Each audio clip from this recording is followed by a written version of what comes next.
This channel does not promote any violent, harmful, or illegal activities. All content provided by this channel is meant for an educational purpose only. Top quality और consistent performance के लिए सिर्फ silver pump नाम याद रखना। খুব সাধারণের বোঝার জন্য আমি বলি এটা আসলে হচ্ছে পিঠ বাঁচানোর একটি স্কিম। এটা আপনি ওই ইন্টারিম রিলিফ হিসেবে দেখবেন, ইন্টারিম রিলিফ স্কিম হিসেবে দেখবেন না, এটা হচ্ছে পিঠ বাঁচানোর স্কিম। তার কারণ এরা তো অর্থের বিনিময়ে চাকরি পেয়েছে, এরা অর্থগুলো এখন তো ফেরত চাইবে। তার কারণ এদের অর্থটা, সেই অর্থটাও গেছে, আবার মাইনে হিসেবে যেটা পেয়েছেন সেটাও ফেরত লাগবে, ফলে অনেকের পিঠ বাঁচবে না।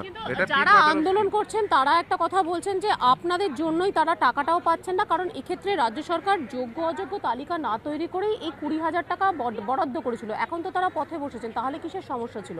আপনাদের করা মামলার জন্য এই সমস্যা হয়েছে। হ্যাঁ, অবভিয়াসলি। তার কারণ সাদা খাতা শিক্ষাকর্মীকে কেন আপনি ভাতা দেবেন? যার উপর নির্দেশ আছে তার কাছ থেকে টাকা ফেরত নেওয়ার, যে কলকাতা হাইকোর্ট নির্দেশ দিয়েছেন প্রয়োজনে সিবিআই কাস্টোডিয়াল ইন্টারোগেশন তাদের করতে পারবে, তাদেরকে মাসে মাসে টাকা দেওয়ার কারণ কি? এই টাকা অথচ যারা বঞ্চিত হলো, আমরা কাদের হয়ে অ্যাপিয়ার করছিলাম? বঞ্চিত চাকরি প্রার্থী। আমরা বলছি দিতে হলে 31 লক্ষকে দাও, যে যারা টেন্টেড হিসেবে চিহ্নিত সেগুলোকে বাদ দিয়ে বাদবাকি 31 লক্ষকে ভাতা দাও। আমার স্পেসিফিক প্রেয়ারও আছে, ইন অল্টারনেটিভ তাদের প্রত্যেককে টাকা দাও। তাহলে যারা বঞ্চিত হলো, যারা রাস্তায় বসে থাকলো, তাদেরকে কেন টাকা দেবে না? যারা বঞ্চিত হলো তারা টাকা পাবে না, যারা সাদা খাতা জমা দিয়ে শিক্ষাকর্মী হিসাবে নিয়োগ পেল, মাইনে পেল, সেই মাইনে ফেরত দিতে হবে, তাদের সিবিআইয়ের কাস্টডিতে যেতে হবে, তাদেরকে টাকা দেওয়া হবে। এটা তো চলতে পারে না।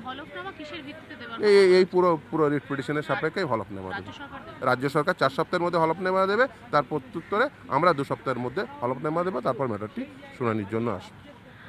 যেরকমটা বারবার মামলাকারীর আইনজীবীরা তাদের বক্তব্য যে দুর্নীতি আসলে ঢাকতে রাজ্য সরকার এরকম একটা সিদ্ধান্ত নিয়েছিল, এবং সেই সিদ্ধান্তটা আদালতের মুখে প্রশ্নের চিহ্নর মুখে পড়েছিল, যার জন্য বিচারপতি অমৃতা সিনহা প্রথম দিন থেকে বারবার একটা কথা বলছিলেন যে যাদের এই টাকা দেওয়া হচ্ছিল প্রতিদান হিসেবে রাজ্য সরকার কি পাচ্ছে তাদের কাছ থেকে। 2, তাহলে বেকাররা কেন ভাতা পারবেন না? যেটা আমরা শুনলাম ফিরদৌস শামীম আইনজীবী, তিনি বলছিলেন যে যারা পরীক্ষা দিয়েছিলেন অর্থাৎ প্রায় 32 লক্ষ, তাহলে তাদেরকে কেন এখানে ডিপ্রাইভ করা হলো বা বঞ্চিত করা হলো? একই সঙ্গে এত যে টাকা, সেটা জনগণের করের টাকা, সেটা এইভাবে যাচ্ছে কেন? যেহেতু শীর্ষ আদালত সুপ্রিম কোর্ট একেবারে স্পেসিফিক্যালি বলে দিয়েছিল যে এখানে রীতিমতো দুর্নীতি করে চাকরি পেয়েছেন অনেকে, এবং যার জন্য গোটা প্যানেলটা খারিজ হয়েছে। তাহলে শীর্ষ আদালতের এই রায়ের পরেও রাজ্য সরকার কেন এই সিদ্ধান্ত নিতে পারলো, যার উপরে ভিত্তি করেই আজকের এই অন্তর্বর্তী স্থগিতাদেশ? আমরা বঞ্চিত হলাম, আমরা আবার ফার্দার বঞ্চিত হব। যদি ভাতা দিতেই হয় তাহলে 31 লক্ষ ক্যান্ডিডেটকে কেন নয়? ভাতা দিলে প্রত্যেককে দাও, না হলে ওই সাদা খাতার যে জমা দিয়ে যারা শিক্ষকতা পেলো বা শিক্ষাকর্মী হলো, এক্ষেত্রে ডিসিশনটা ছিল শিক্ষাকর্মীদের জন্য, সাদা খাতা জমা দিয়ে যারা group C group D employee হলো তাদেরকে কেন টাকা দেওয়া হবে? ফলে আজকে সেই আর্গুমেন্টের উপর ভিত্তি করে আপনারা শুনেছেন, সেই আর্গুমেন্ট হয়েছে।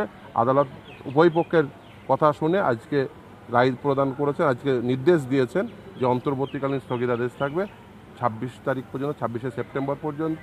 4 সপ্তাহের মধ্যে রাজ্য সরকার এফিডেভিট দেবে, তার রিপ্লাইয়ে আমরা 2 সপ্তাহের মধ্যে এফিডেভিট দেবো, তারপরে ম্যাটারটি আবার শোনানোর জন্য আসবে। অভিযোগ এটা ছিল যে দুর্নীতির পাশে দাঁড়াবার জন্য সরকার এই পদক্ষেপ একদমই। দেখুন, তার কারণ হচ্ছে এই যে দুর্নীতি হয়েছে গ্রুপ সি এবং গ্রুপ ডিতে, সেই দুর্নীতির সঙ্গে সংশ্লিষ্ট রয়েছে অনেকেই, সরকারি আধিকারিক যেমন রয়েছে সেমন মন্ত্রিসভার সদস্যও রয়েছে।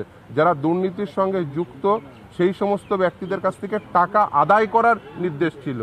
রাজ্য সরকার এখনো পর্যন্ত কোনো টাকা আদায় করার কোনো প্রকার পদক্ষেপ নেয়নি, এবং শুধু তাই নয়, আমি আর্গুমেন্টের সময় দেখিয়েছিলাম যে কিভাবে টাকা আদায় করতে হবে, সেটাও কিন্তু মহামান্য কলকাতা হাইকোর্ট মহামান্য বিচারপতি দেবাংশু বসাকের ডিভিশন বেঞ্চ সে কথা বলেছিলেন। সেখানে তখন বলেছিলেন যে ডিস্ট্রিক্ট ম্যাজিস্ট্রেটের উপর নির্দেশ ছিল ল্যান্ড রেভিনিউ আকারে সেই টাকাগুলো আদায় করতে হবে, কিন্তু এখনো পর্যন্ত কোনো প্রকার পদক্ষেপ আমরা দেখিনি।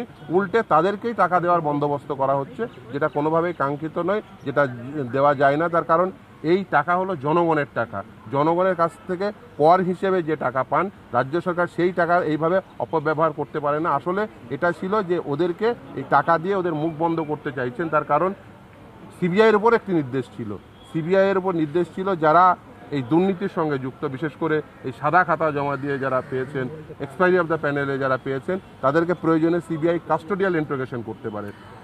এরা পয়সার বিনিময়ে চাকরি পেয়েছেন, তারপরে এদের কাস্টোডিয়াল ইন্টারোগেশন যদি হয় তাহলে এরা মুখ খুলতে পারে, তাহলে আরও অনেকের নাম আসতে পারে। এদের মুখ বন্ধ করানোর জন্য ঘুরপথে টাকা দেওয়ার বন্দোবস্ত করা। একবার যদি বলেন যে আজকের এই নির্দেশের ফলে কি কি ঘটতে চলেছে বা সরকার কি করতে পারবে? সরকার একদমই যে গ্রুপ সি এবং গ্রুপ ডি এমপ্লয়িদের, যারা গ্রুপ সি গ্রুপ ডি শিক্ষাকর্মী ছিলেন, তাদেরকে ওই যে ভাতা দেওয়ার যে ডিসিশন নিয়েছিলেন মাসে 20,000 এবং 25,000, সেই ভাতা তারা দিতে পারবেন না। সেটিতে অন্তর্বর্তীকালীন স্থগিতাদেশ দিলেন মহামান্য বিচারপতি অমৃতা সিনহা।